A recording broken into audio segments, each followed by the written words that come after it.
Hello friends, welcome to SSC coaching centre. दोस्तों, आज की वीडियो में बात करेंगे रीजनिंग के महत्वपूर्ण प्रश्नों की। महत्वपूर्ण का मतलब ये है कि वही प्रश्न सेलेक्ट किए गए हैं जो परीक्षाओं में पूछे गए हैं, वही प्रश्न सेलेक्ट किए गए हैं। तो वही प्रश्न बता रहा हूँ, वीडियो को आप अंत तक जरूर देखिएगा। तो चलिए स्टार्ट करते हैं दोस्तों। पहला प्रश्न है 25 है, यहाँ पर 125, यहाँ पर 36, यहाँ पर क्या आएगा?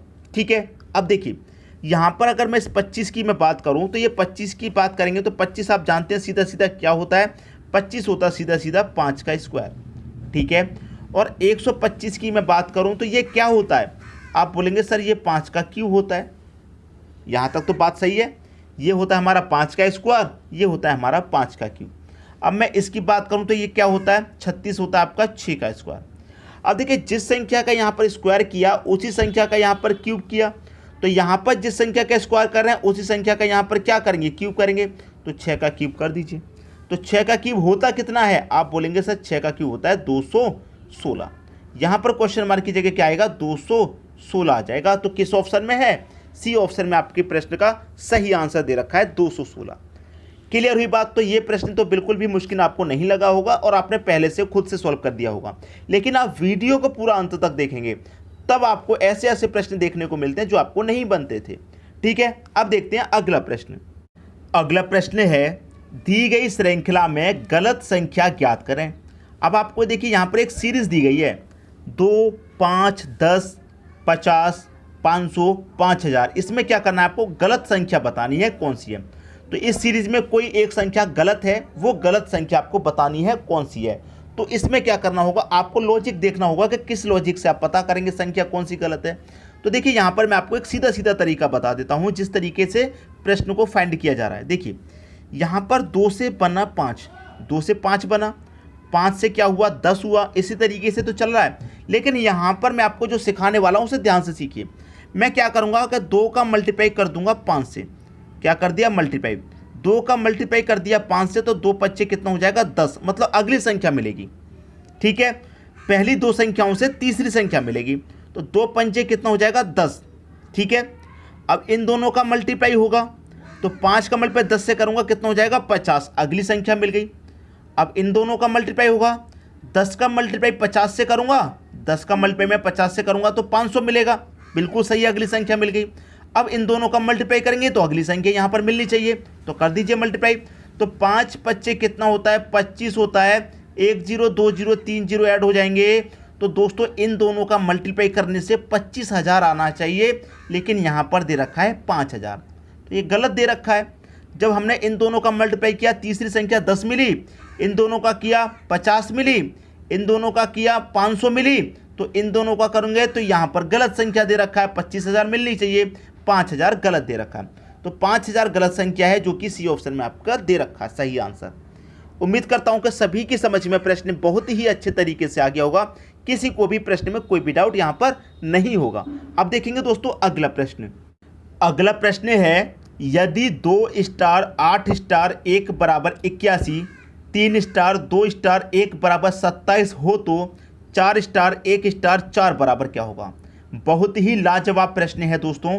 अगर आप एक बार इस प्रश्न को खुद से करना चाहते हैं तो जरूर खुद से कीजिए। यहीं पर वीडियो को पॉज करके खुद से एक बार इसका सॉल्यूशन करके देखिए क्या आंसर आता है, मुझे बताइए कमेंट बॉक्स में। ठीक है, उसके बाद फिर आप मेरा लॉजिक देख लेना, मैंने क्या लॉजिक लगाया है।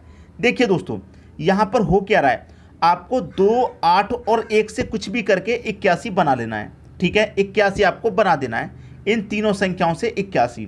तो देखिए कैसे बन सकता है, यहाँ पर जो लास्ट वाली संख्या है ना, दोनों को मैं जोड़ लेता हूँ, 8 और 1 दोनों को मैं जोड़ूंगा, कितना हो जाएगा 9 हो जाएगा। और जो पहली संख्या है उसको मैं कर देता हूँ पावर, बाद वाली दोनों संख्याओं को जोड़ के पहली संख्या को मैंने पावर कर दिया, तो 9 की पावर 2 कितना होता है? आप बोलेंगे सर 81 होता है। 81 ही तो दे रखा है, आगे आपका 81। वही यहाँ पर कीजिए कि बाद वाली दोनों संख्याओं को जोड़िए, तो 2 और 1 कितना हो जाएगा 3 हो जाएगा, और जो पहली संख्या है उसे आप पावर रख दीजिए, पहली संख्या 3 है, तो 3 की पावर 3 कितना हो जाएगा, आप जानते हैं 27 हो जाएगा, और यहाँ पर 27 ही तो दे रखा है। तो लॉजिक समझ में आया कि नहीं आया? वही यहाँ पर कीजिएगा, बाद वाली संख्याओं को जोड़िए, 4 और 1 कितना हो जाएगा 5, और पहली संख्या को कर दीजिए आप पावर में। ठीक है, तो देखिए 5 की पावर 4 का मान कितना होता है 625 होता है। समझ में आई बात। 5 की पावर 4 का मान देखिए, 5 की पावर 3 125 होता है और 5 की पावर 4 625 होता है। तो 625 किस ऑप्शन में है? आपके सी ऑप्शन में दे रखा है। ये आपके प्रश्न का बिल्कुल सही आंसर हो जाएगा। समझ में आ रही दोस्तों बात। तो इस तरह के प्रश्न परीक्षा में पूछे जाते हैं। मैं आपको बता रहा हूँ, आप हमारे चैनल की प्लेलिस्ट को ओपन कीजिए। प्लेलिस्ट को जब आप ओपन करेंगे तो उसमें रीजनिंग की अलग से प्लेलिस्ट है और एक प्लेलिस्ट बनी हुई है रीजनिंग की जो ग्रुप डी के नाम से है। ग्रुप डी रीजनिंग के नाम से है दूसरी प्लेलिस्ट।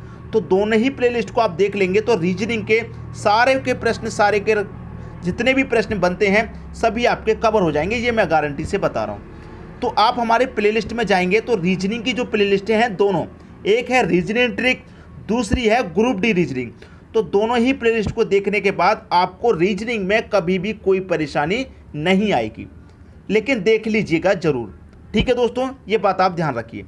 अब देखेंगे अगला प्रश्न। अगला प्रश्न है आपका, बी का भाई ए है।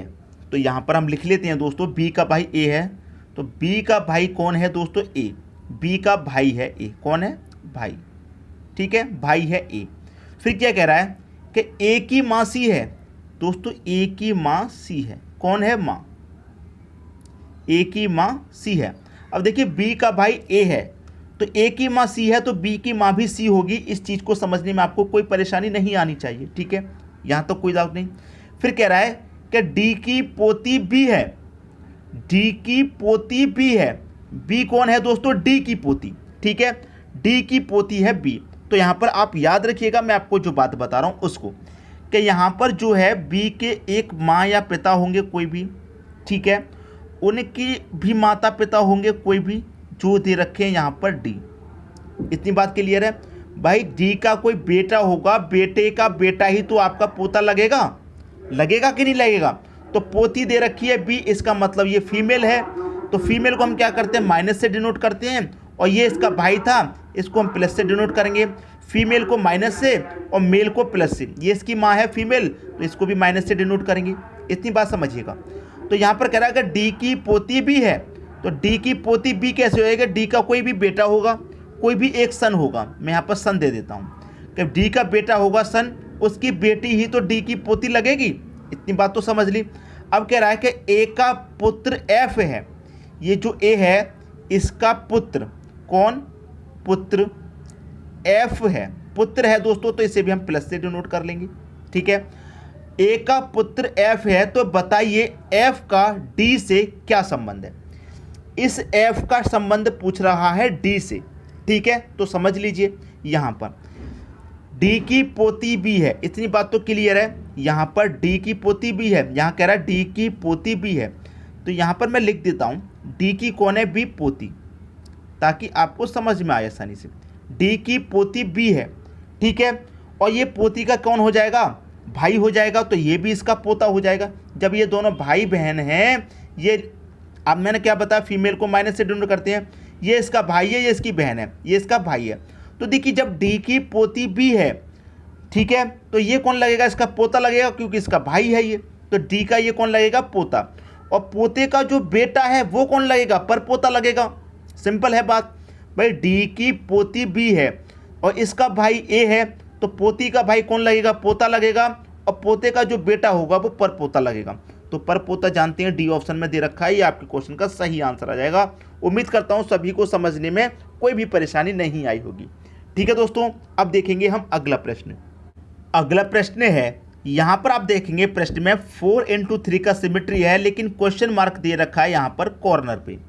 यहाँ पर कॉर्नर पे क्वेश्चन मार्क है और यहाँ पर आपको कहीं पर भी बड़ी संख्या नज़र नहीं आ रही है, क्योंकि हमारा क्वेश्चन को करने का एक तरीका और होता है कि जिस तरफ हमारी बड़ी संख्या होती है हम उस तरफ प्रश्न को सॉल्व करते हैं, लेकिन बड़ी संख्या कहीं पर भी आपको नज़र नहीं आ रही है। तो देखिए बड़ी संख्या नज़र नहीं आ रही है, कोई बात नहीं। यहाँ पर हमारा क्वेश्चन मार्क है, तो पहले हम ये देख लेते हैं कि यहाँ पर 8 कैसे आया, यहाँ पर 6 और यहाँ पर 4 कैसे आ रहा है। तो पहले हम वो देख लेते हैं। ठीक है, तो देखिए यहाँ पर मैं क्या करूँगा, 2 और 5 को कुछ करके 8 लाऊंगा। ठीक, इतनी बात। अगर मैं 5 में से दोस्तों 2 को माइनस कर दूं, इस 5 में से 2 को मैं घटा दूंगा, कितना बचेगा? आप बोलेंगे सर 3 बचेगा। 3 बचा, तो इस 3 को इस 5 को ऐड कर देंगे, 8 हो जाएगा। ठीक है, अब मैं क्या करूँगा, इस 5 में से 4 को घटा दूंगा।